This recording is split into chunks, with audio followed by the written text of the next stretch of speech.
মেহমানের সঙ্গে খানা খাইলে আল্লাহ তাআলা খানার মধ্যে বরকত দেন। সুবহানাল্লাহ। মেহমান বাড়িতে রহমত নিয়ে আসে, বরকত দিয়ে যায়। যাবার কালে বাড়িওয়ালার গুনাহ খাতা গাঠটি বস্তা বাইন্দা নিয়ে যায়। সুবহানাল্লাহ। মেহমান এত দামি, মেহমানকে যে খানা খাওয়ানো হয় এই খানার কোনো হিসেব হয় না। সুবহানাল্লাহ বলেন না। মেহমানের জন্য যত বাজার করবেন সব বাজার বেগরে হিসাব, কোনো হিসাব দেওয়া লাগবে। বাংলাদেশে এই যখন নির্বাচন চলতেছে না, সমস্ত নেতারা কিন্তু নির্বাচনী হলফনামায় তাদের সম্পত্তি কথা বিবরণ দিতে হয় যে তার স্থাবর অস্থাবর কি সম্পত্তি আছে। কিন্তু একটা জায়গা আছে মিসিং পয়েন্ট, অর্থাৎ যদি কারো ঘের থাকে, মাছের যদি কোনো প্রজেক্ট থাকে, এইখানে যেই টাকা তারা আছে বা না আছে এইটার হিসাব দেওয়া লাগে না। কারণ পানির মধ্যে কি আছে না আছে এইটার কোনো হিসাব কেউ বুঝতে পারে। এই জন্য দুনিয়ার যত মন্ত্রী এমপি আছে এবং যত যারা বেশি বড় বড় টাকাওয়ালা, প্রত্যেক এমপি মন্ত্রী এক একজন বড় জাল্লা। প্রত্যেকের মাছের প্রজেক্ট আছে, কারণ 2 নাম্বারি টাকা সবাই নেই মাছের মধ্যে ডুবায়। আর এরা দেখাইতে চায় যে আমাদের বিরাট বড় মাছের প্রজেক্ট আছে, এইখানে আমাদের অনেক টাকা আছে।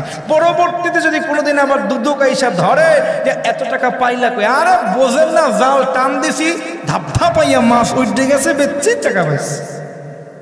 এই জন্য প্রত্যেক এমপি মন্ত্রীর বাঁচার একটা কৌশল কি, ঘের করে, ঘের মাছের প্রজেক্ট করে।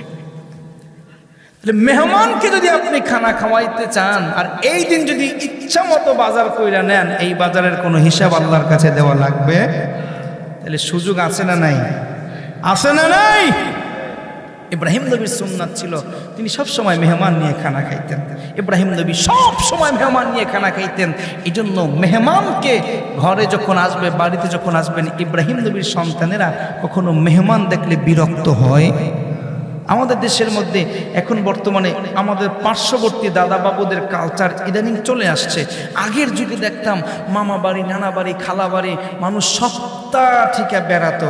এখন আর মানুষ বেড়ায় না, এখন বেড়াতেই তো বাদ হইয়েই গেছে। এখন মানুষ আর বিয়া শাদির বড় অনুষ্ঠানও এখন আর বাড়িতে করে না, কমিউনিটি সেন্টারে সাজ্জে গুজ্জা মাইয়ের মায় পোলার বাফে হেরাও গিয়া কমিউনিটি সেন্টারটা চেয়ার লইয়া বইয়ে থাকে, আত্মীয় স্বজন ওইখানে আসে, 2-4টা সেলফি টেলফি তুললে আবার রাওগার মতন চলে যায়। এই হলো আত্মীয়, আর এই হলো বেড়ানো, আর এই হলো মেহমানদারি। কোনো কষ্ট করতে চায়, রান্না করছে বাবুর্চি, পরিবেশন করছে খানসামা, ধুইছে গিয়া তাও ওই যে বাবুর্চির অন্যান্য লোকেরা, আর হেরা কি করছে, সেলফি তুলছে, হেরা শুটিং করছে, ফটোশুট করছে, শেষ।